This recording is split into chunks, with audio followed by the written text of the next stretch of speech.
What up, everybody? Welcome back to the Nashville Unsigned podcast. Thank you guys so much for listening. We're out here grinding, giving you guys all the resources that you need to be able to elevate your career in the independent scene. So subscribe already. Help us help you. Today, we are talking about, on the podcast, we are talking about, do I need a website as an independent artist? So we cover all things Wix and Squarespace and WordPress, hanging out with our digital marketing and website guru, Nick Brown, and team. We discuss all of that. So you guys make sure to listen, jump in, and subscribe.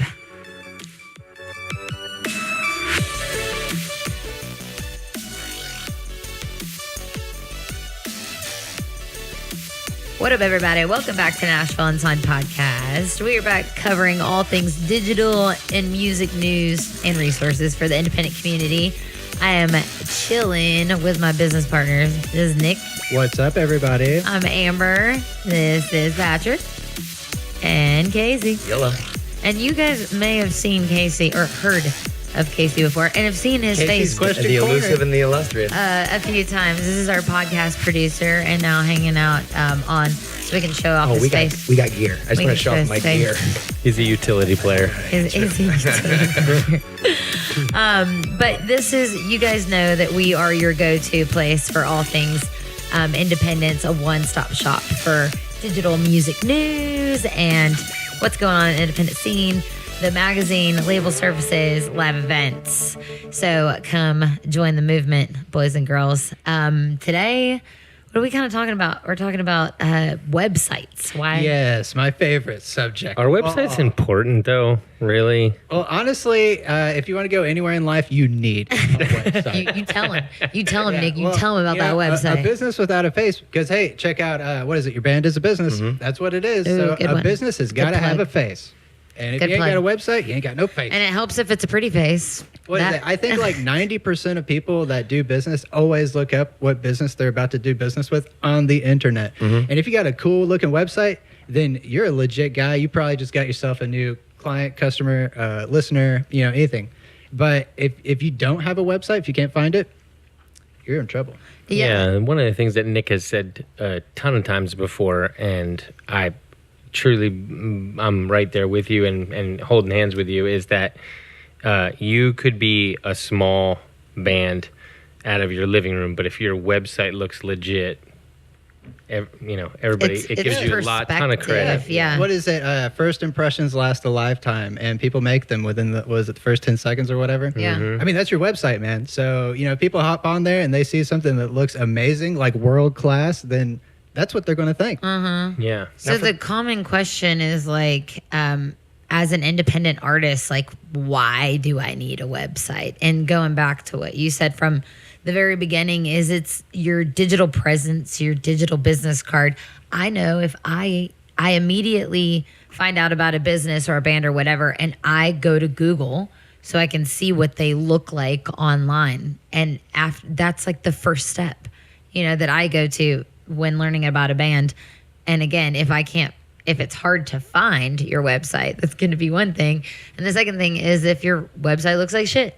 I have a question. So, like, if you have a really strong, let's say you have a strong Facebook community, like a fan page, super strong, does that even index on Google? Yeah, the best you're going to get is when people Google your band, they're going to be able to see the page, just that one. There's going to be one link. From all of that effort and work you're putting into Facebook, content, you get one link on Google. And then all those posts, all those interactions, all those comments, those are great for, the social aspect, but they're not being indexed on Google. And can you explain indexing, like, kind of just quickly? As far as search engine marketing and search engine optimization, what you want to do is to appear in a search result on Google. Google creates an actual index of all the different web pages. So, the first step in all that, if I were to take it back a little bit further, is you want to create a sitemap for your website and then submit it to Google. Otherwise, Google's just going to have to search around until it finds links that lead to your website, and that's how you get into the search, So essentially, that's why it is important. Absolutely, it's like the backbone of your entire digital presence. Yeah. And it's kind of a non-starter. You don't if you don't have a good website, if you can't get anywhere, it doesn't make and all sense. that interaction on Facebook, like Nick said, like Uncle Google and Zuckerberg are not friends. They don't hang out at the same party. That's true. So Yeah. It's like Mufasa. you know, and Scar. so Google knows that their credibility would be down if they didn't at least say that, hey, yeah, this person has a Facebook, but that's about as far as they're going to go. Yeah, I think they have to be preemptive because if you look at Facebook's history, they basically gobble up anything else. So, I think Google is really being more defensive in a regard that they don't want Facebook to become your search engine. Yeah. What would that be like? Yeah. And then their key marketing is through advertising. Yeah. So, they're pretty competitive in that regard. Yeah. So what makes a good website, guys? Like, The important thing you want is you don't want a splash page or what all that, people would say like that. You want one page where you land on it and they just type in whateverit.com because that's going to be the one that shows up most in search results.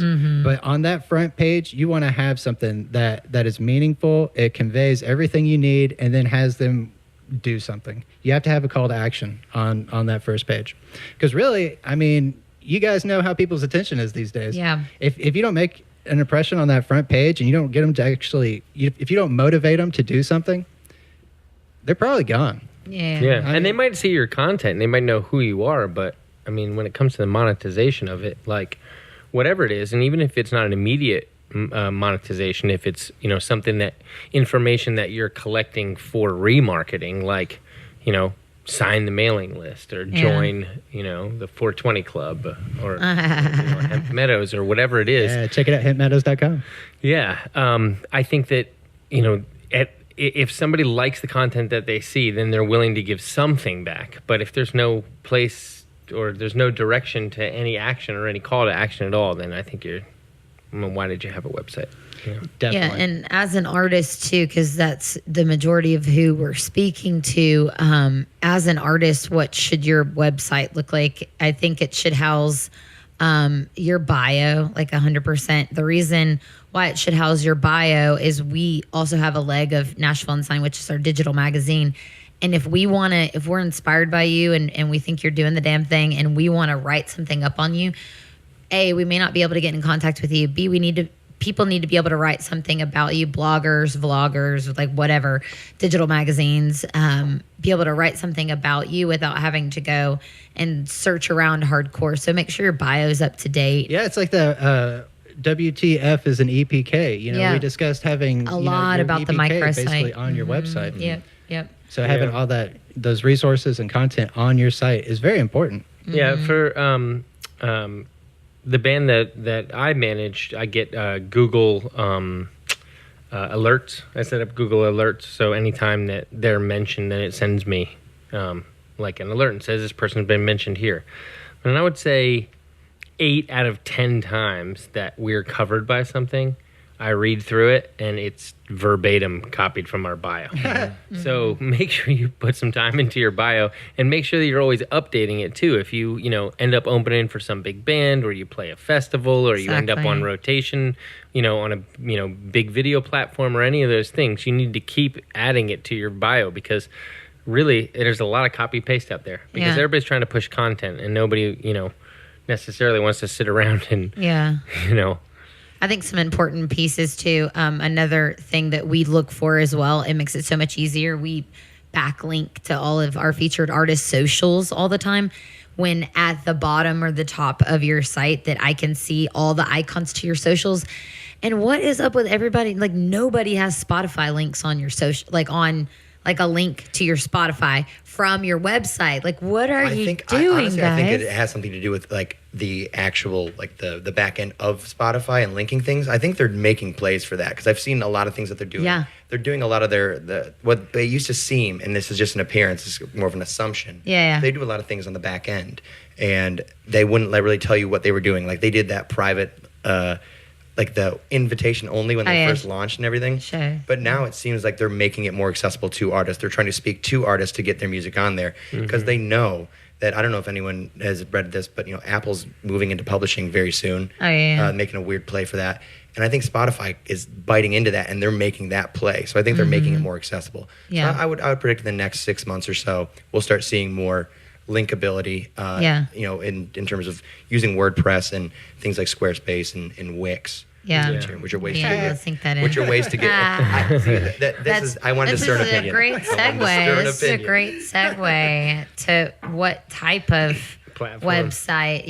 What type of platform you should have on your website. Yeah, that's kind of the second step. So, like, first of all, you want to go ahead and get yourself some hosting. So, you know, if you're going to have a website, you have to figure out where you're going to put it. And if you do like a lot of these free sort of hosting things, then you end up with, you know, whatever your band is .squarespace.com or whatever your band is .wordpress.com. That's not very cool. So go ahead and get yourself a domain. Where do you go? GoDaddy.com. Yeah, usually GoDaddy. I like GoDaddy, and I'm gonna tell you why.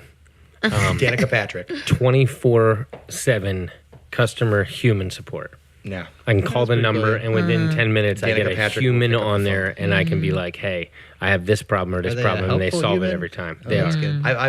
I was trying to migrate a website for a business that I was trying to do a couple months ago, or years ago, trying to move one over, and they were really cool about it. I asked like how to just transferring it because I didn't know. That's what I was about to ask. What do you need GoDaddy customer service for? Like, I've worked with a lot of tech customer service, but I've never really had to mess with GoDaddy, you know? Yeah. Well, they have a website builder on their site. Because, I mean, you can use basic website building. I mean, we know a lot of bands that we know are utilizing Squarespace because it is easy. Yeah. It's very a lot easy. of bands. But I think of all the DIY platforms that I've used before, Wix, Bandzoogle, a couple of these other ones. Bandzoogle. Bandzoogle is kind of directed specifically towards bands, so that there's like a lot of integration with like your schedule and things like that. The thing that I find about some of those other DIY platforms is that, you know, like you said, you're not spending a lot of money on getting the website. Oftentimes it's free, but what that means is that they are giving their server space away for free. And what that means is that they're going to try to minimize their server space. So you have a photo that's 35 megabytes and it looks fantastic, and you update it, you know, you upload it to one of these sites, and they compress the living daylights out of it, and then you just get this pixelated, you know, ridiculous. It's like a picture of daytime, and when they put it out, it's literally a picture of nighttime. I mean, it's Night not. and day, It's just. night and day. And I think that you have to look professional. Yeah. Within 5 seconds of somebody landing on your site, you have to look professional. That's one thing that I think Squarespace does really well. They're like, hey, they already limit your font so that you're not using like Mistral cursive or making yourself look bad. God forbid you use papyrus on your site. Oh my Lord! Comic Sans. Oh my God! Love a good Comic Sans. Yeah, don't do that. First rule, don't do that. And then with the photos, you can tell. I mean, considerably difference of quality on Squarespace as opposed to some of these other DIY sites. For me, I think that Squarespace is great for a DIY to build it to a certain point. But then I think once you're really establishing yourself as a business and you're trying to move over to marketing, you know, nationally and or internationally, then I think you move over to WordPress. Yeah, and I think that For the collection of data. you leave that shit to a professional, honestly. Like, Great advice. Don't do it yourself. Like, yeah, you can like DIY a landing page or whatever, but still, like, we're talking to pro level independent artists, and you're past the point of where I'm going to be honest, a DIY website is that's not important for you anymore. Like, you have to grow to the next level, which is great. Segue to WordPress, which is what we use, and we've had phenomenal success with like digital marketing, social media, and everything, like leading back content. Thanks, Nick. Housing all of our content. I know Nick is the man with the plan behind that. But talk to us about the difference and like the maneuverability so with one SEO. thing I want to point out right off the bat is a lot of people get confused when you talk about WordPress. They think of WordPress.com, which is kind of like Squarespace in the sense that it's like, you know, a provider of the hosting, the domain. It's kind of like holistic package with what you see, what you get kind of editor on there, you know. So, you know, that works for some folks. But what, you know, the real way to get it done is you already have your own hosting. So, you know, go out, just search for hosting. You can get, you know, sufficient hosting for what you're looking to do for less than $8 a month. So, you know, that's really the better option in the end, is to just go ahead, get your own hosting. That way you can upload whatever you want, and you can put your videos up there, your music up there, whatever you feel like doing, and there's no limit on fonts. So if you need that Comic Sans, you got to have it. That's the only way you can do it, and but it gives you so much more freedom. And then that goes into, furthermore, having your own installation of WordPress. It makes it really easy to implement all the various things that you're going to have to do. So one thing I always say is having a proper online foundation is the most critical thing that you can do, because it will multiply by at least 3 all of your efforts online. So before you get going, if you just go ahead and set up all the different stuff that you need, which would be your analytics, your tracking and all that, mostly through Google, and then also your Facebook pixel and all that.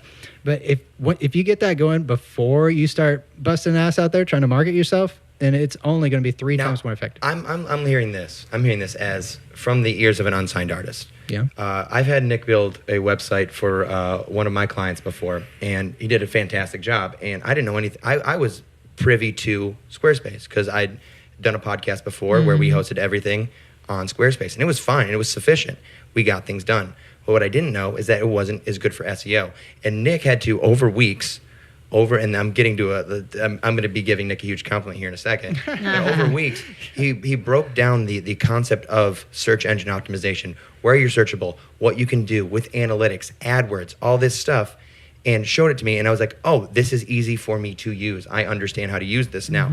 And that's what I would suggest to anybody. This all sounds like gibberish, but just go get yourself an effing web designer. Right. And get someone that gives an actual shit. Yeah. Like someone like Nick actually cares. He's business minded and he's good. He'll help you put a plan together, and that's what you want in a website. Yeah. You can do it yourself, but just pay someone to do it. The cool thing about digital marketing, like a lot of people have it kind of confused if they haven't really looked into it so much.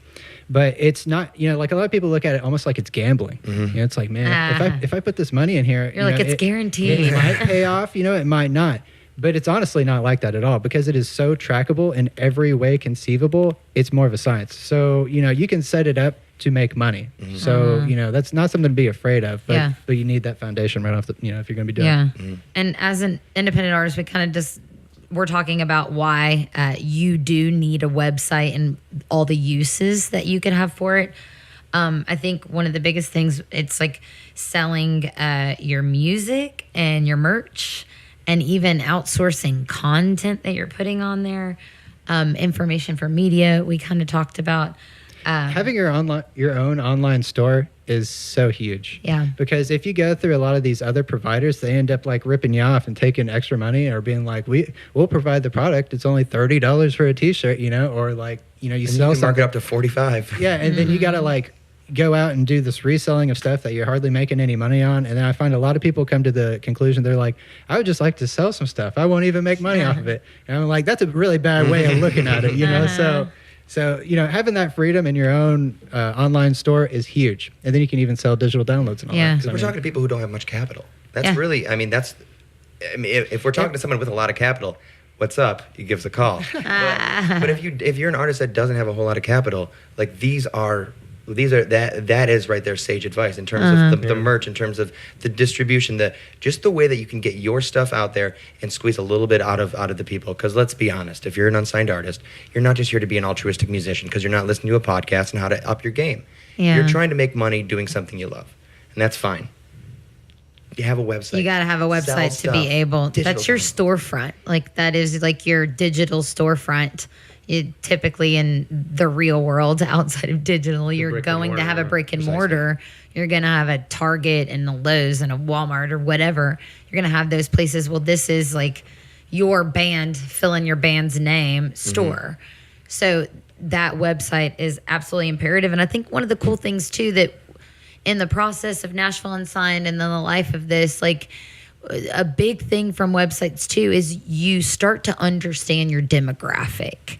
Like you start to really laser focus in on your demographic. It goes from being absolutely anyone on the planet to now that it's John Snow that lives in a 37128 area code or a zip code. Is that the zip code for the wall? And then I had no idea. 37128, and you know that he eats white rice on Wednesdays, and he's 25 years old. So you're able to know this stuff like because of the information that your website is tracking. Because ultimately, this is the kind of the way that I've seen it, and I've said this in a couple of podcasts, but social media is your dump truck, and you're filling it up with traffic and you're dumping it off at your site. Like that's your destination for all your traffic. Like even with social media, like nothing else is as important as taking your dump truck of traffic from all platforms and dumping it off at your website. Yeah, and I think that there's one thing, if even submission wise, like when we're going through submissions, and which is to say we could be an online magazine that you're trying to get written up by, or someplace that you're trying to get booked by, or whatever. It's a moment where we're judging the band, right? Is it good enough for us, or is it not? And I will say that if we get a submission and they say, oh, we don't have a website, just go to our Facebook, and they give us a Facebook link, you're already behind the eight ball. Mm-hmm. Yep. I'm kind of like, man, you better be, you better have Christina Aguilera's voice, look like Christina Aguilera. Look like me. No, whatever. But you better be pretty impressive, Yeah. If you don't have a website, I don't know. If I'm going to be, I'm gonna pull from Joseph Campbell here, the power of myth.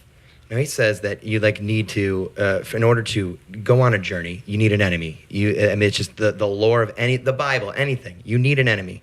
Let's make an enemy right here. Facebook and Google, or let's just say Facebook in particular.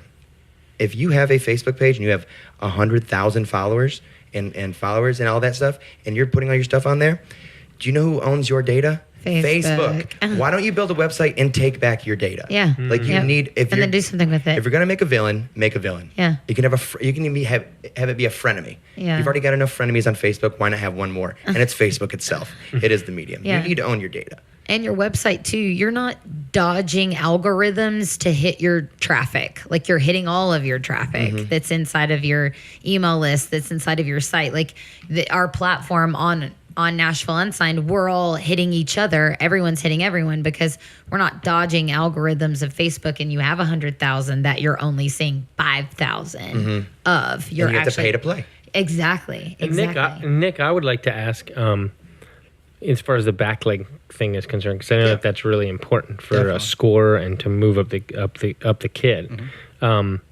If somebody only has a Facebook page and people are backlinking the Facebook page, does Google even give a shit?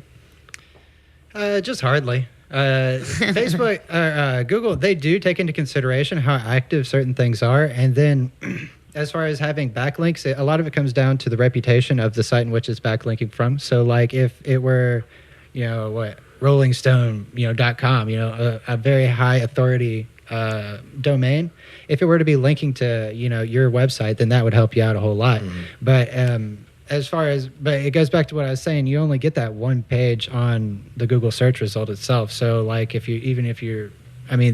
likelihood, if you don't have another band already has your band name, then your Facebook page is probably going to show up already. It basically follows all the procedure that we've discussed before, except it's just one page. Yeah. If you got your whole website going and you have at least some keywords and some text on there and your graphics and all that, then what you want is for that to be the very top search result. That's how you know you're doing something right. Yeah. There was somebody when I was working in marketing for Apple, they had said because we were pitching this platform that I won't name it here because it was an utter failure, but one of the things that they did say about the marketing of it is that if somebody comes to your website and they spend more than 15 minutes on your website, then they'll remember you forever. And otherwise, they could forget you and end up there again and be like, oh, I've looked this up before, if it's less than 15 minutes. So I also think that when somebody lands on a website, you want to entice them with enough content that they're spending at least 15 minutes on your website. So if you have YouTube videos instead of a button that directs them to YouTube and away from your website, you want to embed it, put it right on your homepage so that they're spending that time right there on your website. Definitely. And not moving away, because you want them to continue to interact. And as they interact, some of the back end data stuff that I look at in the websites are which pages are being visited the most. Definitely. And so if my, and I've represented a bunch of bands and helped them to build websites, and some will be like, I'm really super, super interested in the photos. Okay, well then feed your audience with the photos. If they're going to the video page more or the bio page more or whatever, but you need to know that about your demographic, because then when you market in the future, you're not throwing dollars away at people who really are not in your wheelhouse anyway. And at this point, you have to spend money to be seen, and that's the way Facebook more knows. so with Facebook than with your website. Right.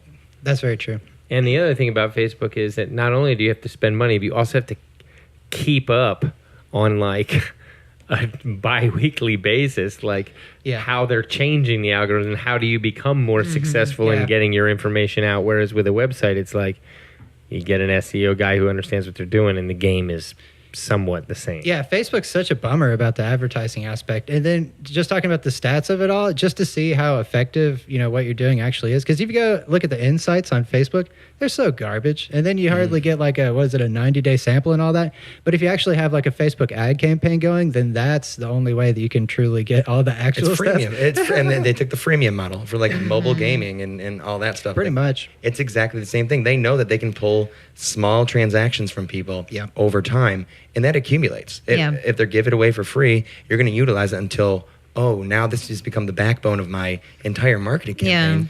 Yeah. Now I have to pay money? Well, I guess I got it for free. I guess I can spend this. I think the biggest thing about the Facebook marketing is people get it mixed up in that they try to promote something that they just did or something, But really, it needs to be more of the call to action, because otherwise, Facebook is so ethereal in that regard. You're not going to be making any money off of that. You're just going to be throwing it out the window. So you really have to have them basically go back to your website and buy some merch. If you're going to be spending money on an advertising campaign, then you want to figure out how you're going to be making money at the end of it. Right. Sweet. That's a hot take. So, I love that. I know, right? Websites. Lots of fun He's stuff. passionate about websites. I do don't know love if you them, guys knew that. It makes them live and breathe, live and die. Well, yeah. So hopefully we educated you guys a little bit on websites, why you need them. If you don't really understand the development aspect, well, you probably would be doing website development instead of artistry. So if you got a question about anything, leave it in the comments. Please and then do, We yeah. can answer any of those questions. If you want to learn more about any of these other topics, leave a comment, and then we can respond to that as well. yeah, and future comments. Comments for any future episodes. So yeah, keep them coming, guys. And what are your guys' closing most important thing that you have to say about it? Get your ass a website. That's it. Does anybody need to say anything? A website. Get your ass a website. Squarespace And I would also add one other thing. Get and your that ass would a be, website. get your ass a website. No, I was going to say, get your ass a website. When somebody comes to your website, don't make them go to the contact tab and find out where to sign your mailing list. If it's not a pop-up that's in your face right away, it should be somewhere visible. Yeah. On We your could do an homepage, episode right? about mailing lists, and you could teach me so much, because I'm still under the impression that like I never sign up for mailing lists. Yeah. But like I probably should. If I'm a good consumer and I'm a fan of something, I don't sign up for mailing lists out of sheer because I know I'm not going to empty my inbox. But I know, excuse me. But like that is important, and that's an excellent point. So you guys stay tuned on a future episode for that for sure, for email marketing, collecting emails. I like being on this side of the camera. Right? I feel good about it. Yeah. We may have to put some highlights in your hair. Yeah. Throw on some leopard print, but other than that. You can already purr, baby. Baby! All right, guys. Thank you guys so much for hanging. Subscribe. We love you. We're out. Peace. Later.